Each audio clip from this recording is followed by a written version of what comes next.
And while I'm at that on the police use of force, I would like to, if you look at, for example, what happened in America on January 6, 2020,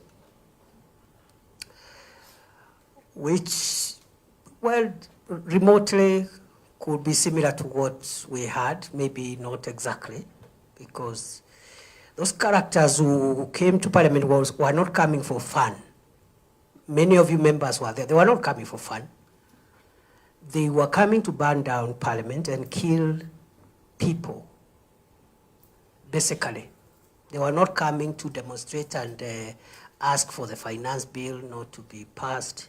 They were coming to cause grave harm.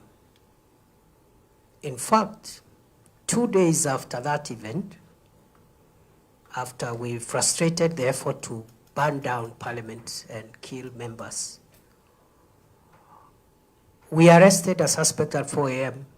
outside Parliament carrying fuel, intending to go and raise down the premises of Parliament. So the action we took on that day, therefore, and I'm not preempting the investigations, some lives were lost in the process. But I wanted, again, to be fair to our democracy, to compare that with what happened in the US on January 6, 2020, the attack on Capitol Hill, which was actually an attack on American democracy, forced the Senate of the US to make certain decisions and use violence, including harming people, to make a political statement. Lives were lost in that country, but they have never discussed that matter. No media, no person has discussed the lives that were lost on Capitol Hill to protect the American democracy. So that contextualization is extremely important. And Chair, I will not pretend, as the country's security minister, I hold the very strong view that for this country to remain sustainable and for our democracy to function, we must, within the Constitution,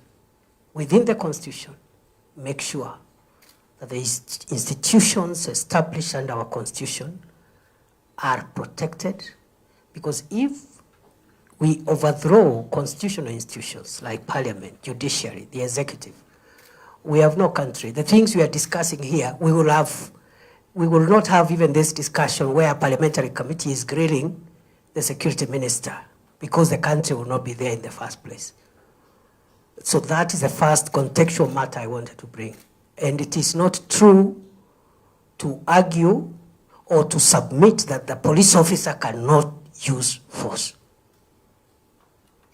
If we never applied force on that fateful day in Parliament, we will be talking about a different Kenya, a different scenario. The second and last issue, Honorable Chair, through you, is on the fact that somebody has been shot is not conclusive evidence that they have been shot by a police officer. It's not conclusive.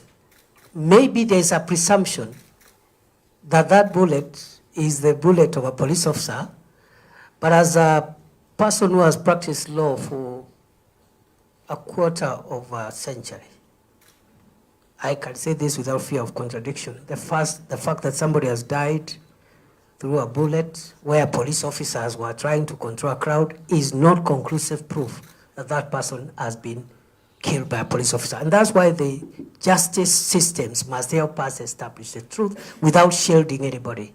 If a police officer went outside the law, they must be held accountable.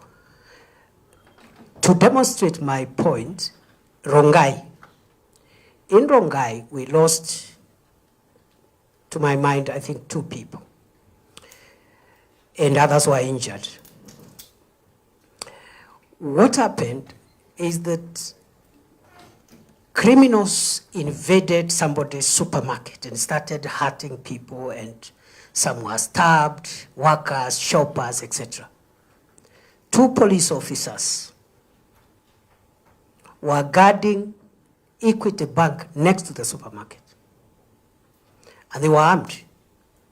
And the law allows a police officer to enforce the law, not necessarily where you are on duty that day, but if you realize there is breakdown of law and order, it is the duty of the police to protect the public.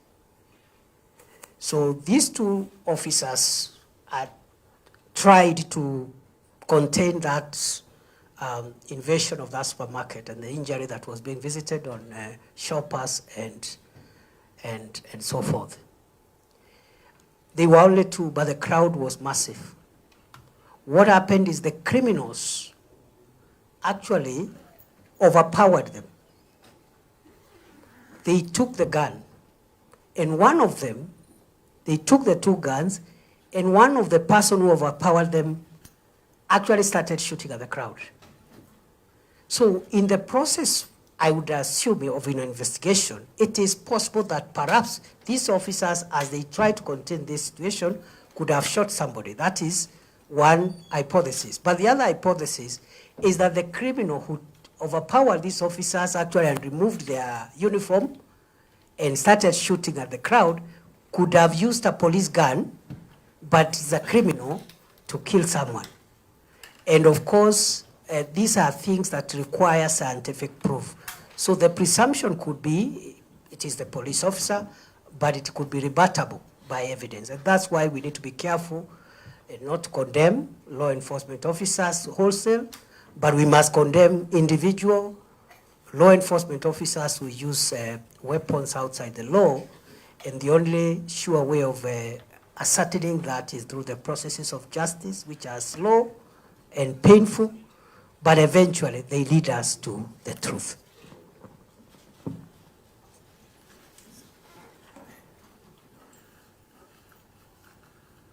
You're done, Waziri? Yes, Chair, I submit. Yeah. And in some of the riots, there were private people with firearms. In some cases where we had huge crowds, there were people with firearms inside crowds.